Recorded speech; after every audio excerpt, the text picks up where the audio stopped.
The text came through while I was in the middle of a late morning meeting. My wife, cheerful and carefree as ever, wrote, "Extending girl's trip for another 2 days." I stared at the screen for a moment, a quiet smirk forming on my lips. Most men would panic. Imagine the worst-case scenarios, call, beg, or interrogate. Not me. Not today. I took a deep breath, leaned back in my chair, and typed back, "Take your time. Lawyer loves documentation." The ping of her notification must have hit her in the wrong way. I imagined her reading those words, expecting anger, outrage, maybe a dramatic meltdown. Instead, she got calm, coldly efficient calm, the kind that leaves no room for theatrics.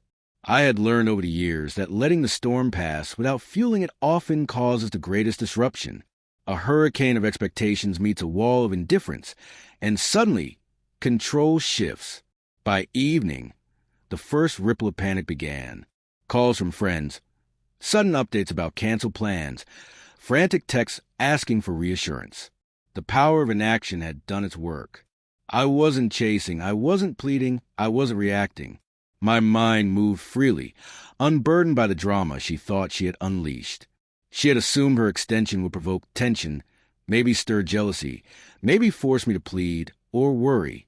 What she hadn't counted on was that I had already written the script in my head. Calm, collected, unshakable. And that's when it really hit her. The realization that her expectations, her manipulations, her little test of loyalty, they all fell flat. The calm, unemotional reply had done more than words could. It had shifted the balance entirely. She wasn't prepared for this level of control, the quiet dignity that makes panic unavoidable. By the second morning, the ripple had turned into full-blown chaos on her end. Messages were coming in faster than she could craft them, each one dripping with urgency, confusion, and the tiniest hint of guilt. "Are you mad? Do you even care? We need to talk when I get back." I read them all calmly, without a single sign of stress or irritation. Each message was a mirror reflecting her own panic back at her. The more frantic she became, the quieter I remained. I went about my day as if nothing had changed, attending meetings, running errands, sipping my coffee at the usual cafe, exchanging small talk with a barista.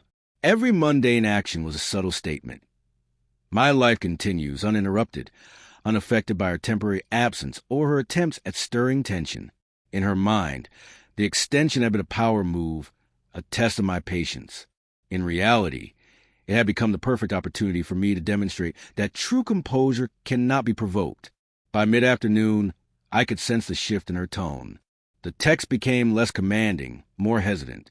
She tried to reclaim control with jokes, feigned indifference, even playful emojis, small attempts to mask the panic I had carefully unearthed. But it was too late.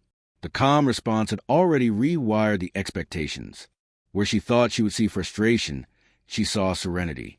Where she expected confrontation, she encountered nothing but quiet authority. And as the sun began to dip behind the skyline, I knew the lesson had been delivered. Sometimes, the most powerful moves are the ones that don't require words, the ones that simply exist, immovable, unmoved. Her trip may have been extended, her plans may have shifted, but the truth remained: some things, like self-respect and composure, are non-negotiable. By the time she returned, the energy had completely shifted.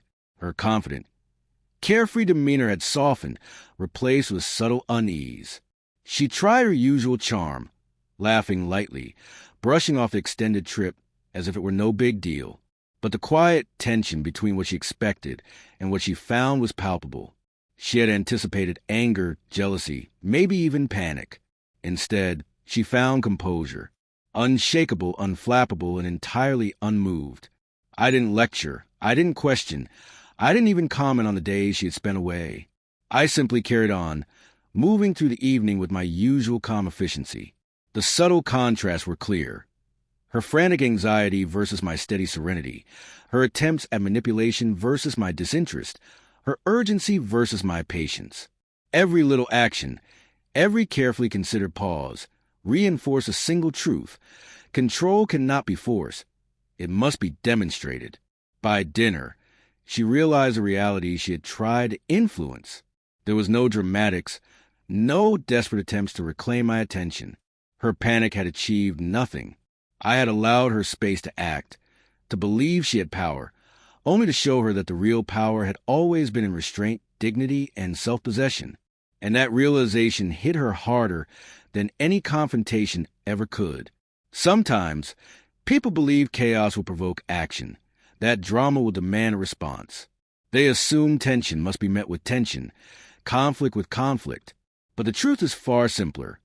Calm, quiet resolve is far more disruptive than any outburst. And as I finished my evening, reflecting on the subtle but complete victory, I knew the lesson had been delivered without a single raised voice. She had learned, perhaps too late, that composure is its own form of authority, and nothing shakes it.